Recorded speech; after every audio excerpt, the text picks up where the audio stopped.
Friends, మన ప్రపంచంలో ఎన్నో దేశాలు ఎన్నో ప్రాంతాలు ఉన్నాయి. ప్రతి ప్రాంతానికి దానిదైన ఒక ప్రత్యేకమైన సంస్కృతి, విభిన్నమైన ఆచారాలు, మనుషుల జీవన శైలి ఉంటాయి. అయితే వీటన్నిటిలోకెల్లా ఒక ఖండం మాత్రం నిజంగా అద్భుతం. అక్కడి ప్రజల వింత అలవాట్లు, సాంప్రదాయేతర పద్ధతులు, నమ్మశక్యం కాని ఆచారాలు ప్రపంచాన్ని ఆశ్చర్యపరుస్తూ ఉంది. అదే మన ఆఫ్రికా ఖండం. ఆఫ్రికా అంటే కేవలం అందమైన ప్రకృతి, దట్టమైన అడవులు, అరుదైన వన్య ప్రాణులు, పురాతన తెగలు మాత్రమే కాదు, అక్కడ మనుషులు చేసే పనులు, వాళ్ళ జీవన విధానం ఒక్కొక్కసారి నవ్వొస్తాయి, ఒక్కోసారి ఆశ్చర్యపరుస్తాయి. మరికొన్ని సార్లైతే అసలు ఇలా కూడా ఉంటారా అని అనిపిస్తుంది. అలాంటి కొన్ని వింతైన అద్భుతమైన పనుల గురించి ఇప్పుడు తెలుసుకుందాం పదండి. ఇవి ఆఫ్రికాలో మాత్రమే మనం చూడగలం. అయితే వాటిని చూసే ముందు ఈ వీడియోకి ఒక లైక్ చేసి మీ ఫ్రెండ్స్ కు తప్పకుండా షేర్ చేయండి. నంబర్ 1. ఫ్రెండ్స్, ప్రపంచవ్యాప్తంగా చూసుకుంటే ఫ్యాషన్ కోసం, అందం కోసం రకరకాల హెయిర్ స్టైల్స్ చేసుకుంటూ ఉంటారు. కానీ ఆఫ్రికాలోని కొన్ని తెగల్లో మాత్రం జుట్టు అలంకరణం కేవలం అందం కోసమో, ఫ్యాషన్ కోసం మాత్రమో కాదు, ఒక ప్రత్యేక ప్రయోజనం కోసం చేసుకుంటారు. అక్కడ కొందరు ప్రజలు తమ జుట్టును ఒక ప్రత్యేక పేస్ట్ తో వింతగా అలంకరించుకుంటారు. ఎందుకంటే ఆ పేస్ట్ ఈగలు, దోమలు, ఇతర పురుగులను దరిచేరనీయకుండా చేస్తుంది. ఈ పేస్ట్ సాధారణంగా ఆవు పేడ, మట్టి, బూడిద, సువాసన ఇచ్చే ఆకులు, మూలికల మిశ్రమంతో తయారు చేస్తారు.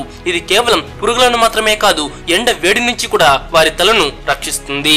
ఇది వింతగా అనిపించినా అక్కడి ప్రజలకు ఇది రోజువారీ జీవితంలో ఒక భాగం. వాళ్ళు తమ ఈ ప్రత్యేక హెయిర్ స్టైల్స్ పట్ల ఎంతో గర్వపడతారు.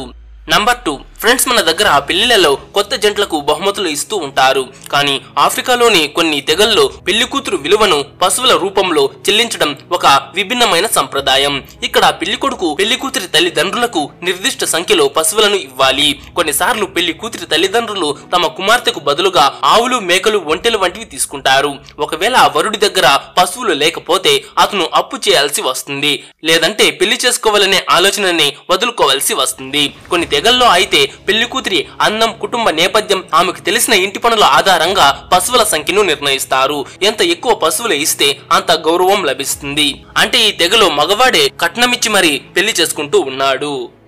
నంబర్ 3. ఫ్రెండ్స్, ప్రపంచంలో ఎవరైనా ఎక్కడికైనా వెళ్లాలంటే బస్సుల్లోనూ, రైలులోనూ, లేదంటే సొంత వాహనాల్లోనూ వెళ్తారు. కానీ ఆఫ్రికాలోని కొన్ని ప్రాంతాల్లో ఉచితంగా లిఫ్ట్లు తీసుకోవడం ఒక విచిత్రమైన పద్ధతి. ఇక్కడ ప్రజలు రోడ్డు పక్కన నిలబడి చేయి ఊపుతారు. ఏ డ్రైవర్ అయినా దయతలిస్తే వాళ్ళు ఎటువంటి డబ్బులు తీసుకోకుండా తమ వాహనంలో ఎక్కించుకుంటారు. ఆసక్తికరమైన విషయం ఏంటంటే ఇక్కడ ప్రజలు దీన్ని తప్పుగా భావించరు. పైగా ఇది వారి సహజ సహకారంలో ఒక భాగం. కొన్నిసార్లు ప్రజలు కావాలనే తమ కారు వెనక సీటును ఖాళీగా ఉంచుతారు. తద్వారా దారిలో ఎవరైనా ప్రయాణికుడు కనిపిస్తే వారిని తమతో పాటు ఎక్కించుకోవచ్చు అని. నంబర్ 4. ఫ్రెండ్స్, గేమ్స్ అంటే అందరికీ ఇష్టం. కానీ ఉమ్మి వేయడంలో కూడా పోటీ ఉంటుందని మీరు ఎప్పుడైనా విన్నారా? అవును, ఆఫ్రికాలోని కొన్ని తెగల్లో ఉమ్మి వేయడం పోటీలు జరుగుతాయి. ఇందులో పాల్గొనేవారు ఎంత దూరం ఉమ్మి వేయగలరో అని పోటీ పడతారు. ఎవరు ఎక్కువ దూరం ఉమ్మితే వారు విజేత. ఇది వినడానికి ఎంత వింతగా ఉన్నా ఇది వారి సాంప్రదాయంలో ఒక భాగం. నంబర్ 5. కెన్యాలోని మసాయి తెగలో ఒకరినొకరు నమస్కరించుకునే పద్ధతి చాలా ప్రత్యేకంగా ఉంటుంది. సాధారణంగా మనం షేక్ హ్యాండ్ ఇచ్చుకుంటాం లేదా కౌగిలించుకుంటాం. కానీ మసాయి తెగ ప్రజలు ఒకరికొకరు ఎదురుగా నిలబడి ఎత్తుకు దూకడం ప్రారంభిస్తారు. దీనిని అజుమ్ డాన్స్ అంటారు. ఇది కేవలం ఒక నృత్యం మాత్రమే కాదు, వారి మగతనం, బలానికి ఒక పరీక్షగా కూడా పరిగణించబడుతుంది. ఈ పోటీలో ఎవరు అత్యంత ఎత్తుకు దూకుతారో వారే అత్యంత బలవంతుడు మరియు ఆకర్షణీయుడు. ఈ సంప్రదాయాన్ని చూడడానికి చాలా మంది పర్యాటకులు అక్కడకు వస్తారు. కొంతమంది దీన్ని ప్రయత్నించడానికి కూడా చూస్తారు. కానీ చాలా మంది కొద్దిసేపటికే అలసిపోయి వెనుకడుగు వేస్తారు. నంబర్ 6. ఫ్రెండ్స్, ఉగాండాలోని కొన్ని తెగల్లో పెళ్లికి ముందు వరుడు తన అత్తగారి నుంచి అనుమతి పొందడానికి ఒక కఠినమైన పరీక్షలో నెగ్గాలి. ఈ పరీక్ష సాధారణంగా శారీరక శ్రమతో కూడుకున్నది. ఉదాహరణకు పొలాల్లో నాగులు దున్నడం, పశువులను చూసుకోవడం లేదా కట్టెలు కొట్టడం వంటివి చేయాలి. కొన్ని చోట్ల వరుడు వంట చేయడం లేదా ఇతర ఇంటి పనులు కూడా చేయవలసి ఉంటుంది. దీని ద్వారా అతను మంచి భర్త అవుతాడని నిరూపించుకోవాలి. అత్తగారిని మెప్పించకపోతే ఆ పెళ్లి ఆగిపోయే ప్రమాదం ఉంది. పెళ్లి కూతురు కూడా వేరే వాళ్లను చూసుకోవాల్సి ఉంటుంది. నంబర్ 7. మడగాస్కర్ లోని ఫామాడిహానా అనే ఆచారంలో మరణించిన బంధువుల ఎముకలను సమాధి నుంచి బయటకు తీసిన తర్వాత వాటిని కొత్త శుభ్రమైన వస్త్రాలతో జాగ్రత్తగా చుడతారు. ఆ తర్వాత కుటుంబ సభ్యులు ఆ ఎముకలను పట్టుకుని మ్యూజిక్, డాన్స్ ఇంకా విందులతో కూడిన వేడుకల్లో పాల్గొంటారు. ఈ సమయంలో ఆ ఎముకలను గౌరవంగా చూసుకుంటారు మరియు కొన్ని సందర్భాల్లో వాటిని గ్రామం చుట్టూ తిప్పుతారు. వేడుక ముగిసిన తర్వాత ఆ ఎముకలను మళ్లీ సమాధిలో గౌరవపూర్వకంగా పూడ్చిపెడతారు. ఈ ప్రక్రియలో ఎముకలను శుభ్రపరచడం, కొత్త వస్త్రాలలో చుట్టడం ద్వారా పూర్వీకుల ఆత్మలను సంతోషపెట్టడం, వారి జ్ఞాపకాలను గౌరవించడం ఈ ఆచారం యొక్క ప్రధాన ఉద్దేశం. ఈ ఆచారాన్ని 5, 6, 7 సంవత్సరాలకు ఒకసారి చేస్తారు. నంబర్ 8.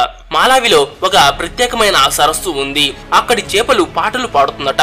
శాస్త్రవేత్తల ప్రకారం ఈ శబ్దాలు చేపలు ఒకదానితో ఒకటి సంభాషించడానికి, ముఖ్యంగా సంతానోత్పత్తి మరియు లేదా ప్రమాదాన్ని గుర్తించినప్పుడు ఉపయోగిస్తాయి. అయితే స్థానికులు ఈ శబ్దాలను ఒక రకమైన ఆధ్యాత్మిక శక్తికి కారణమని నమ్ముతారు. వారు ఈ సరస్సు మనుషులను సంతోషపెట్టడానికి స్వయంగా పాడుతుంది అని నమ్ముతారు. కొందరు సరస్సు ఒడ్డున కూర్చుని ఈ శబ్దాలను వింటూ ఉంటారు. మరికొందరు పడవల్లో సరస్సు లోతుల్లోకి వెళ్లి ఈ చేపలు పాడే పాటలను ఆస్వాదిస్తూ ఉంటారు. అయితే నిజంగా అలా పాటలు పాడే శబ్దాలు అక్కడ వినిపిస్తూ ఉంటాయట. నంబర్ 9. వర్షాన్ని కురిపించే మాంత్రికులు.